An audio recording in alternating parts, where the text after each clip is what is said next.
Welcome to சகாஸ் lifestyle. இன்றைக்கி நம்ம ரோகு மீன் குழம்பு எப்படி வைக்கலான்னு பார்க்கலாம். ஒரே மீன் பெரிய மீனாக இருக்குது, சூப்பர் டேஸ்டியாக இருக்கும், முள் அதிகம் இருக்காது. ஒரு கடாயை வச்சுக்குவோம். கடாயில் நல்லெண்ணெய் ஊற்றலாம். மீன் குழம்புக்கு நல்லெண்ணெய் தான் டேஸ்டியாக இருக்கும். கடாய் சூடானதும் நல்லெண்ணெய் ஊற்றலாம். 2 ஸ்பூன் எண்ணெய் ஊற்றிக்கலாம்.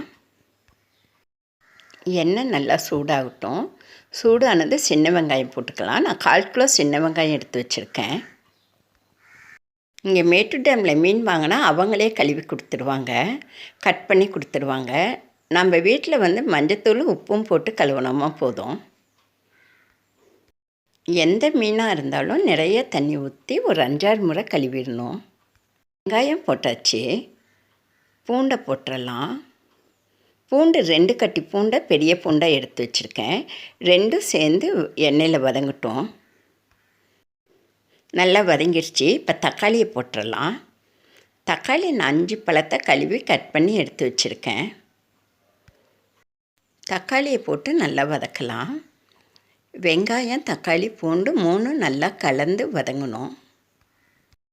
நல்லா கிளறி விடலாம். வதங்குற வரைக்கும் வெயிட் பண்ணுவோம். நான் கொத்தமல்லியை வறுத்து வெயிலில் காய வச்சு அரைச்சி வச்சுருக்கேன். பொடிகள் போடுறப்ப சும்மா கொஞ்சமாக வதங்கினா போதும். தக்காளி, வெங்காயம், பூண்டு நல்லா வதங்கிடுச்சு. இப்போ பொடிகளை போட்டுக்கலாம். நல்லா கிளறி விடலாம். நான் கொத்தமல்லி தூள் 4 ஸ்பூன், மிளகாய்த்தூள் 3 ஸ்பூன், மஞ்சத்தூள் 1 ஸ்பூன் எடுத்து வச்சுருக்கேன். அதையும் போட்டு நல்லா வதக்கலாம்.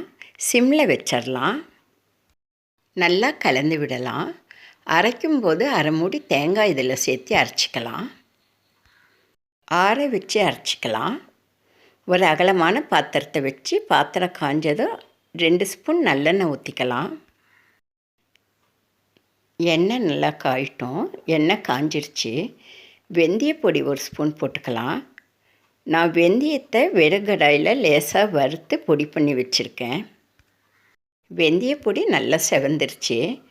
இப்போ வெங்காயமும் கருவேப்பிலையும் போட்டுக்கலாம். போட்டு நல்லா வதக்கலாம். கொஞ்சமாக கொத்தமல்லி தலையும் போட்டு வதக்கலாம். நல்லா வதங்கட்டும். நான் மசாலாவோட அரை மூடி தேங்காய் போட்டு அரைச்சி வச்சுருக்கேன். நல்லா வதங்கிடுச்சு. இப்போ அரைச்சி வச்ச மசாலா ஊற்றிடலாம். தேவையான அளவு தண்ணி ஊற்றிக்கலாம்.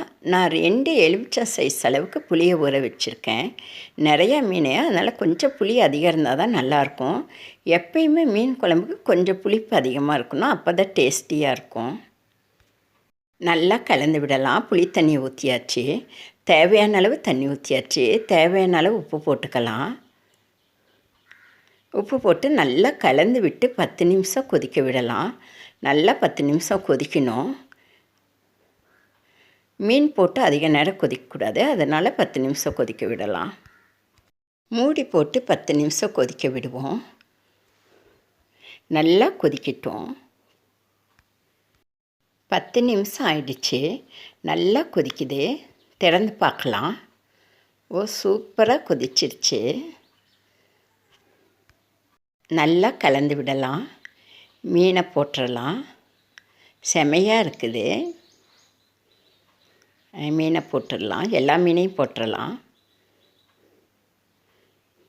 4 நிமிஷம் வெந்தால் போதும். மீன் சீக்கிரம் வெந்துடும்.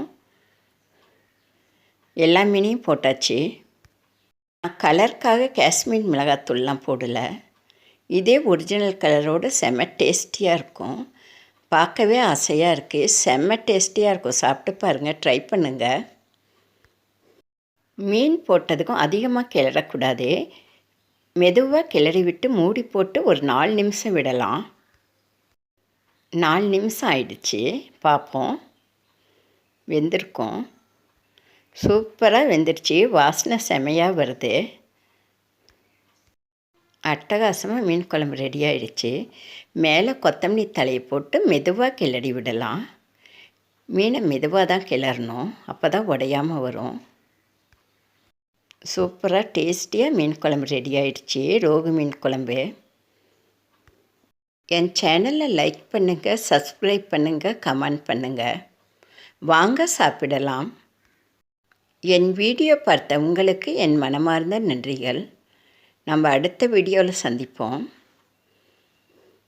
அட்டகாசமான ரோகு மீன் குழம்பு ரெடி ஆயிடுச்சு. இட்லி தோசை சாப்பாடு எல்லாத்துக்குமே செம டேஸ்டியாக இருக்கும்.